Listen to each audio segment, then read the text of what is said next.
নমস্কার বন্ধুরা, আপনাদের সবাইকে সিয়ারা মিটিং শো চ্যানেলে স্বাগত।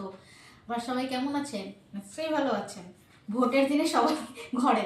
আজকে নিয়েছি লুচি। রোজ তো রুটি খাই, হাত রুটি। আজকে ভাবলাম না, সবাই বাড়িতে আছে তাই লুচি করেছি লুচি আর সঙ্গে করেছি ঘুগনি। এবার টেস্ট করার পালা। চান হয়ে গেছে, পুজো হয়ে গেছে, এবার রান্না করো আর খাও।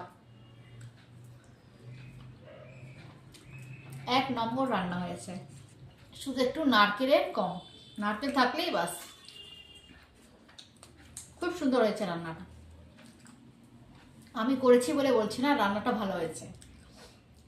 তাহলে বন্ধুরা, তোমাদের কাদের কাদের লুচি আর ঘুগনি খেতে ভালো লাগে কমেন্টে জানাবে। বেশি করে লাইক করবে, শেয়ার করবে আর সাবস্ক্রাইব করবে। এটা আমার শর্ট ভিডিও। আমার লং ভিডিও ছাড়া হয় সিয়ারা মিটিং শো চ্যানেল বলে, সেটাও ফলো করো। আমার ফেসবুক পেজ হলো সিয়ারাম ইয়েস, আর ইনস্টাগ্রাম হলো সিয়ারাম ইটিং শো। তিনটেই চ্যানেলকে বেশি করে লাইক করো, শেয়ার করো আর সাবস্ক্রাইব করো। তোমাদের ভালোবাসা, তোমাদের সাবস্ক্রাইবের অনেক প্রয়োজন আছে, তাই বেশি করে সাপোর্ট করো। তাই আজকের মেনু লুচি আর ঘুগনি। সকালে ব্রেকফাস্টটা জমে গেছে। তাহলে পরে আবার নিয়ে আসবো নতুন একটা ব্রেকফাস্ট নিয়ে। আজকের মতো টাটা।